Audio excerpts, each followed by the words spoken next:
Sí, sí, sí. Vamos, ¿queríais comentar algo más sobre el resumen de la semana?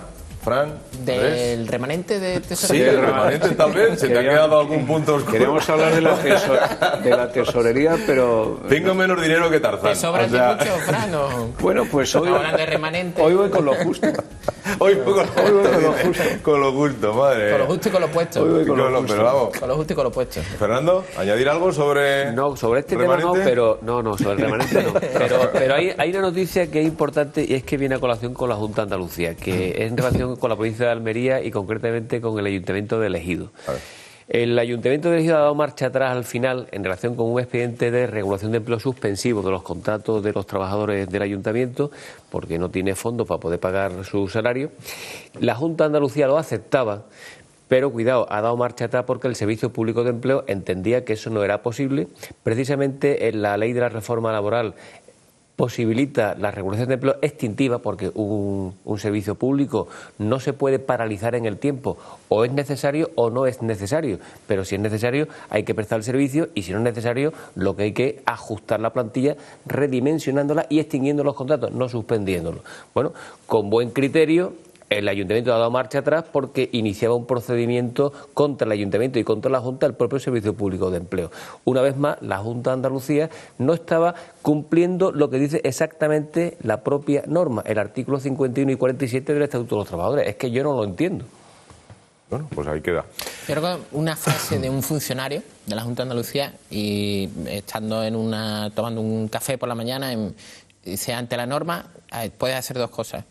Una, cumplirla, y otra, aprovecharte de ella. Lo que ha pasado, lógicamente, y lo que ha abundado ha sido lo segundo, ¿no? Esto que te lo diga el propio funcionario, que además, en este caso, con bastante experiencia sobre subvenciones públicas y sobre dinero, al fin y al cabo, ¿no?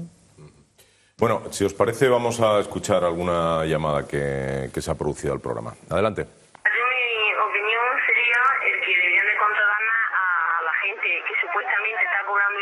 Y está trabajando, porque lo que le están haciendo es ponerle trabas a las empresas que no pueden competir con esa gente que al no pagar impuestos ni pagar seguridad social ni no pagar nada, pues tienen la libertad de por muy poco que ganen, están ganando, están cobrando el paro, trabajando por fuera y haciéndole la muñeca a los que están trabajando y luchando por no cerrar las empresas. Es que el que vaya a hacer la INE una vez cada 2 meses, eso no es control ninguno. Porque yo me acuerdo que en otra ocasión, cuando la otra crisis, pues a X tiempo tenían que ir, pero mucho más controlados. Debían de hacer ley, por lo menos todos los días, a mitad de la mañana, que no pudieran ir a trabajar en ningún sitio, que echaran allí el día. Que están en el paro y que los obligara a todos los que están cobrando el paro, a hacer que estas personas que están cobrando el paro y trabajando, además tienen la suerte de que todas las subvenciones que hay se pueden acoger a ellas, como a comedores de la guardería, de los colegios, porque ellos no pagan ni un duro. Y mientras que una persona que está luchando, pues tiene que pagarlo todo y no se beneficia de nada, nada más que de pagar y pagar. Y ellos de todo, de su paro, de estar trabajando sin cotizar, de las subvenciones de las ayudas que haya, y mientras que no los piden, pues nada, debían estar todos mucho más controlados. Y así verás como también las empresas contrataban a la gente. Gracias. Muchas gracias. No le falta razón, ¿eh? Sí, desde luego. Yo creo que ahí Fernando sabe mucho de este asunto por su labor profesional, pero es verdad, Fernando, que es muy triste, ¿no?, que hablemos de tantos casos como ocurren y de esa picaresca, ¿no?, que existe siempre entre lo que se trabaja vía contrato y lo que se trabaja vía subterfugio. La señora tiene toda la razón, y es verdad que dicen, porque eso es imposible de saberlo a ciencia cierta, pero dicen, se especula con que el 25% del PIB español es economía irregular. 250.000 millones de euros. Claro, el 25%. 250.000 mucho dinero. millones Pero de ¿qué euros? ocurre? Precisamente, mira, todas las reformas estructurales tan manidas ya en la expresión, pero que se están haciendo ahora, incluyendo, lógicamente, la reforma laboral y todas las reformas, van a posibilitar, porque cuando un empresario en ocasiones, no digo que sea siempre, pero en ocasiones se sumerge, es porque dice que no puede competir con los costes existentes. Bueno, la reforma laboral y el resto de reformas están permitiendo que cada empresario encauce la estructura de costes de forma individualizada, entre otras cosas porque la negociación colectiva prioriza precisamente que el convenio sea de carácter empresarial, siempre que las dos partes se pongan de acuerdo. Pero hay otro dato evidente. Hay una gran cadena de supermercados, de tiendas, que anunciaba ayer la reducción, el 20% de reducción de 5.000 artículos. ¿Por qué? Pues porque tenía que adecuarse a la propia competencia, a otras dos cadenas. Esto es lo que va a posibilitar que, igual que nos han bajado el sueldo a los funcionarios, se han bajado el sueldo los trabajadores, bien por el descuelgue salarial en los convenios, bien porque lo han pactado, porque la empresa no era viable. Esto va también a abaratar los precios y con lo cual el desfase entre precios de productos y de servicios y los salarios se va a minorizar. Y esa es la finalidad de las reformas estructurales. Si eso es así, este país puede encontrar la senda de su crecimiento y de que las cosas comiencen a funcionar. Si no es así, no la va a encontrar. Pero que la señora tiene toda razón, es cierto. Pero que sobre todo es cierto porque la nómina, insisto, del desempleo para el año 2012 son 37.000 millones de euros.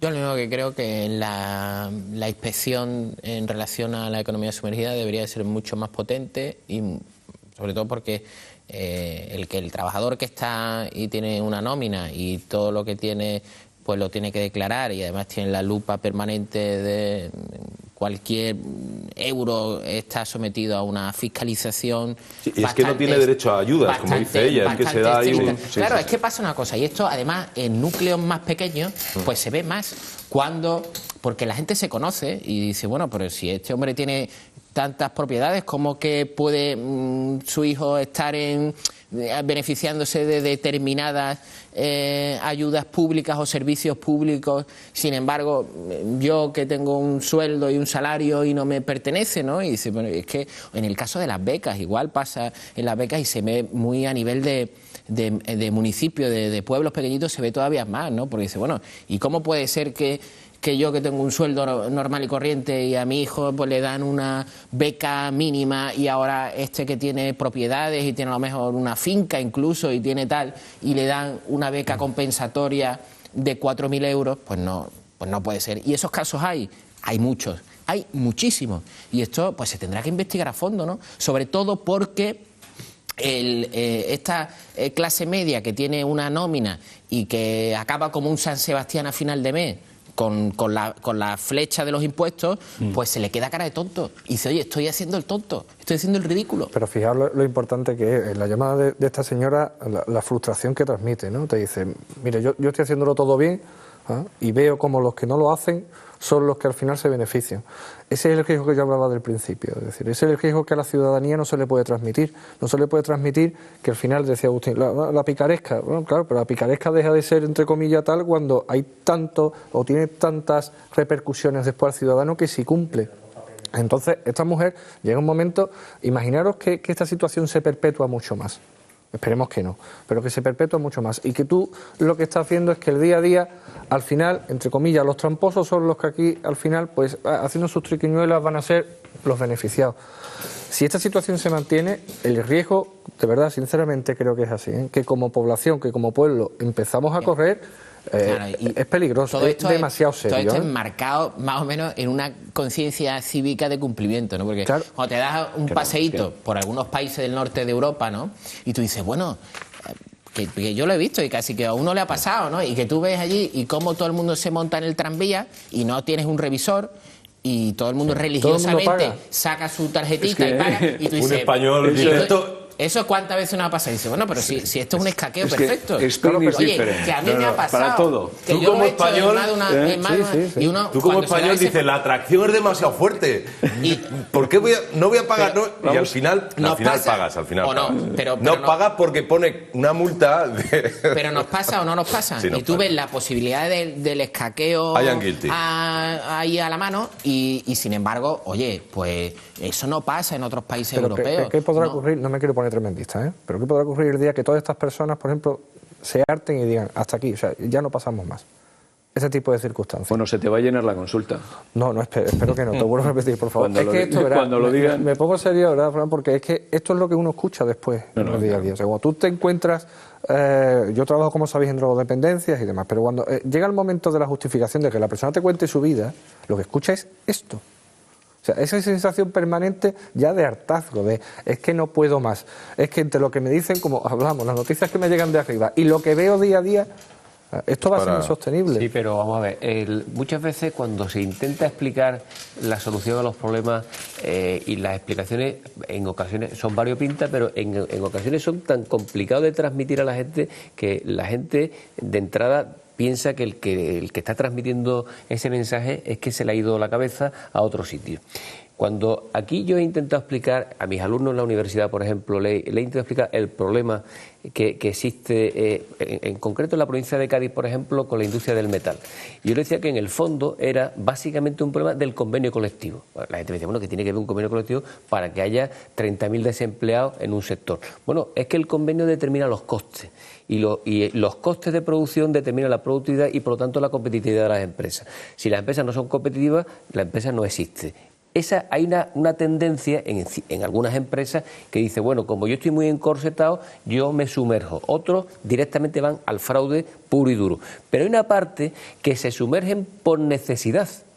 Bueno, esta reforma, yo insisto, y la reforma laboral, entre otras, al menos va a posibilitar que uno no tenga que sumergirse ante un problema estrictamente de coste y que se imputa al convenio colectivo, lo cual... Los sindicatos no están de acuerdo porque tienen intereses claros en que esto no cambie, cuidado, que no cambie la negociación colectiva, pero para la ciudadanía, para el Estado y concretamente para la provincia de Cádiz y para Andalucía es absolutamente importante, porque ese diferencial que tenemos de renta únicamente lo podemos aminorar trabajando mucho y más, y estas reformas nos permitirán hacerlo. Es que antes no nos lo permitían, estábamos abocados a tener siempre ese diferencial, siempre. Esto lo posibilita. Dejadme, por favor, vamos a continuar escuchando alguna llamada más y comentando, pero a nuestros compañeros, a nuestros amigos de redes sociales, dejadme saludarles desde aquí, tanto los de Twitter, los de Facebook. Por ejemplo, la señora Piquer, muchísimas gracias, muy activa siempre con tus comentarios. Juan Andreu, a Carlos H. Galán, a Justa María, tenemos a Manzanas Fullis, que es una clásica ya entre nosotros. También tengo en Facebook a Rosa María Casas, que comentan, fijaos, comentan la noticia de la Junta, no ve motivo para que Griñán o Chávez comparezcan por los ERES, dice Rosa María Casas. Ellos no ven motivos, pero los andaluces sí. Parece que no, pero está cargada de sentido común, ¿no? Manuel López Puerto dice, lo que no hay es vergüenza, y el Poder Judicial debía ya, como es normal en una democracia, debía de ser independiente. Marian García también participa muy a menudo en Facebook, y gracias a vosotros nos da las gracias, etcétera, etcétera. Ismael López Martín, por ejemplo, gracias. También Cruz Verde, a Eceriber, bueno, un montón de gente en Twitter y en Facebook. Gracias por participar, gracias por estar con nosotros, porque, oye, nos insufláis ánimo para continuar día a día, de lunes a viernes aquí, haciendo estos 90 minutos de contenido. De contenido que yo creo que el protagonista número uno es el andaluz, sois vosotros, tanto si lo hacéis por Facebook, por Twitter o como por teléfono, como esta llamada que escuchamos ya. Mi cuestión está en que una vez que estoy escuchando el programa, en alguna ocasión me he preguntado por qué no hacen una solicitud de propuestas, de iniciativas hacia ciertas innovaciones que podrían causar pues un fondo de trabajo o nuevos modelos de negocio. Estoy dispuesto a comentarles sobre un tema nuestro que podría ser bastante interesante, pero siempre y cuando les consideran ustedes de ser apoyado. En fin, se trata de un proyecto nuestro que al final igual tenemos que salir al País Vasco o a otra región, pues porque aquí no se nos ha hecho relativamente mucho caso. En fin, a su disposición para comentarles. Oye, qué llamada tan interesante, sí, ¿no, Agustín? Sí, pero a mí me gustaría, fíjate, esta llamada, lógicamente, hoy tiramos de llamadas que las tenemos grabadas, que han sucedido en las últimas horas o en los últimos días. Esta persona yo le rogaría que nos llamara y que entrara en directo. Ahora sí, interesantísimo por eso, precisamente porque dice que él tiene pues un proyecto que podría solucionar de alguna manera pues una faceta concreta, abrirse a nuevas etapas en lo empresarial. Hablamos muchas veces del hartazgo, de que ya no podemos más, de que la solución dónde estará, de que la situación es crítica. Vale, estamos de acuerdo, pero no podemos obviar tampoco que hay muchísima gente que sigue pensando en el futuro. Es gente que tiene iniciativa y que piensa que esto, yo creo que estamos todos de acuerdo, aunque la luz al final del túnel no la estamos viendo, que todo esto es una etapa coyuntural, que todo esto pasará y que, sin embargo, a la vuelta de, esperemos, pocos años, la situación económica va a depararnos por lo menos alguna alegría, algo que ahora nos parece completamente imposible. Pero es que se sigue pensando en el futuro, se sigue pensando en que hay un paso más, en que esto realmente tiene solución y que hay muchísimas iniciativas ahora mismo de tipo privado. En lo público es diferente, en lo público se encuentra ahora sumergido en otros problemas incluso de supervivencia, pero en lo privado es gente que realmente sigue apostando. Y sería una pena, por lo que dice este andaluz o residente de nuestra comunidad autónoma, que se tenga que ir con su proyecto al País Vasco para ponerlo en funcionamiento. No es la primera llamada de este tipo que yo recuerdo. Sí, ha habido más, sí. En este programa, de gente que con proyectos, gente con iniciativa y que se ve abocada a tener que marcharse, ¿no? Voy a entrar en un tópico que creo que ya me había escuchado varias veces, es decir, en una región como esta, con las capacidades que tiene, con las posibilidades que tiene, y encima con gente de este tipo, que al final lo que te veas abocado es a la subvención, a ver todo desde el punto de vista de que nos tienen que ayudar y que nuestros emprendedores pues se vean agobiados con el día a día y al final tomen la decisión de marcharse. Hombre, yo estoy de acuerdo contigo, Fran, hay que ver la luz al final del túnel, porque si no, al fin y al cabo, te lo dice el psicólogo. No, y se tiene que vaciar tu consulta poco a poco. Exactamente, también, José, cosa que, te insisto, agradecería. Pero después el día a día, la realidad lo que nos transmite es totalmente lo contrario, ¿no? Claro. Esperemos que esa luz cada vez se haga más visible y se salga, ¿no? Pero también esperemos que este tipo de personas se queden en nuestra tierra. Yo creo que al final es lo más importante, ¿no? Fíjate que hablábamos antes, en fin, no es por volver aquí a estar siempre sobre el caso de los ERE, pero que es muy ilustrativo en relación con este caso, ¿no? Cuando ha habido mucho dinero para proyectos que han sido absolutamente inútiles o que ni siquiera han existido, y sin embargo ha habido manos abiertas de subvenciones públicas para ponerlos en marcha cuando, ya digo, proyectos que ni siquiera existían, ¿no? Y además que los que se podían beneficiar de estas partidas las conocían si eran cercanos a la administración, porque cuando no había ningún tipo de publicidad, pues entonces la gente de a pie pues ni siquiera se enteraba de que existía, ¿no? Entonces, claro, cuando ves estos testimonios y dices, caramba, ¿no? ¿Y cuánto dinero, sin embargo, ha ido a parar, ¿no? De esos 1.000 millones de euros que hablábamos y que han ido a parar a empresas ficticias, a empresas que eran amigos del otro y por eso se enteraba qué tal, empresas que duraban pues lo que tarda un azucarillo en diluirse y se cerraban a los pocos meses, el caso Ibercaria igual. Entonces, oye, pues es que la situación actual está derivada en gran medida de lo que hemos tenido en los últimos años. Y claro, se explica que este hombre tenga que irse a lo mejor fuera de Andalucía porque no tiene dinero para su proyecto. Claro, es que el dinero se ha ido en otro torrente.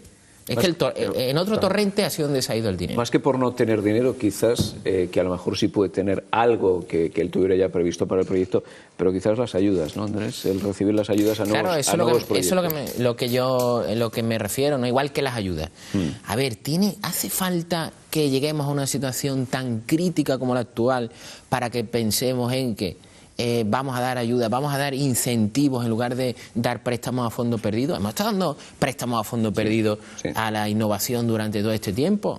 Tiene que producirse un crack como este para darnos cuenta de que es mejor préstamos que sean reembolsables, que demos incentivos que estén sometidos a un retorno o sea, tiene que pasar esta guerra nuclear en la que estamos ahora mismo. Pero hemos diseñado qué barbaridad. Hemos diseñado un sistema desde el año 82 que precisamente la ubicación en nuestro territorio de empresas viene siempre acompañado de una solicitud de ayuda. Vamos a ver. Aquí, decía José Luis antes, tenemos capacidades y tenemos posibilidades. Bueno, yo eso lo pongo en duda, y lo pongo en duda por la evidencia. Porque yo cuando veo en las empresas grandes, las empresas contratistas que prestan servicios en las mismas, sobre todo con una cierta tecnología y con una cierta capacidad económica y financiera, no son de aquí. Incluso muchos de los trabajadores no son de aquí. El nivel educativo de aquí es el suficiente y el apto para que esas personas después desarrollen sus actividades en empresas con cierta tecnología, pues posiblemente no. Significa que el sistema falla desde la base, y cuando las cosas fallan desde la base ni tenemos capacidades suficientes y las posibilidades reales están mermadas, por lo tanto no son las que en principio potencialmente podemos pensar que realmente son. Entonces, ¿qué es lo que hay que hacer? Un inversor, cuando viene aquí y ve el lío que tenemos montado, entre otras cosas, con el tema de los ERE, cómo han funcionado las consejerías, por ejemplo, para resolver problemas industriales acuciantes, en donde, como consecuencia del que no había un acuerdo en una regulación de empleo, ya la estrategia era directamente ir al concurso, lo cual suponía un coste adicional inmenso, sabiendo que al final la empresa se iba a cerrar. Es que hay que obligar a un empresario que las cosas le vayan mal a que se arruine para que las cosas se arreglen. Es que un inversor, porque querámoslo o no, el problema de Andalucía, como el del resto de España, va a venir por la creación de riqueza del sector privado, no de lo público. Tiene que haber una relación entre un 80 y un 20%. Por lo tanto, ¿qué es lo que quiere un inversor? Seguridad jurídica, seguridad económica. En Andalucía hoy no existe. Bueno, nos quedan 3 minutitos escasos de programa.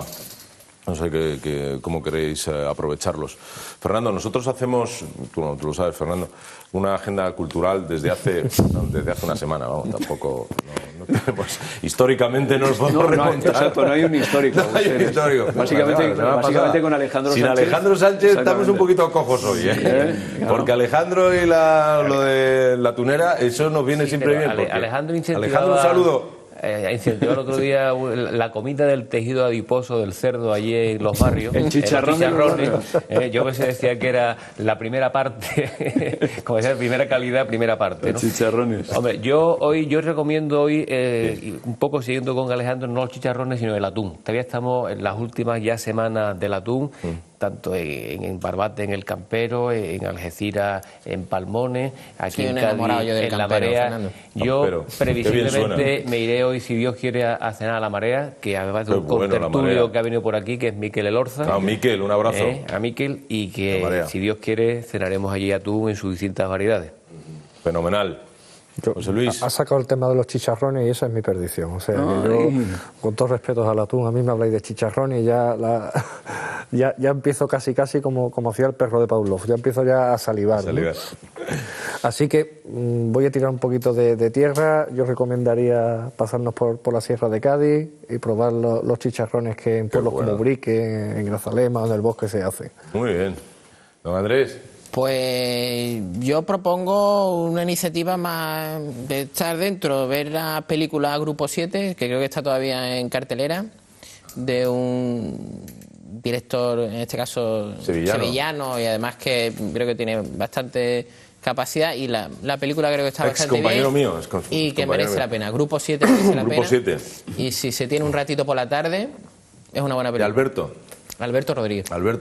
Alberto, un abrazo. Suerte, le va siempre muy bien a Alberto. Pues yo voy a decir que en grupos de 7 o de más se vayan a la Feria de Marbella. Ahí San Bernabé, ¿cómo tiramos para casa? San Bernabé, que estamos de feria. El Día del Patrón es el lunes, pero hay un fin de semana extraordinario, además con una temperatura genial, y bueno, hay que ir y hay que visitar Marbella. Bueno, pues yo recomiendo que os paséis por Cádiz y que si queréis un buen hotel, vayáis al Spa Cádiz Plaza, que se está de maravilla, te atienden de miedo. Lo malo es que el mar está, no sé, me parece que son 10 metros, la playa. Eso es así, eso pasa aquí en Cádiz y nada más que en Cádiz. Que tenéis 8 razones importantísimas para visitar cualquier punto de Andalucía. Que os cuidéis, feliz fin de semana, cuidado en la carretera y nos vemos el lunes a las 6:30. Gracias por estar ahí.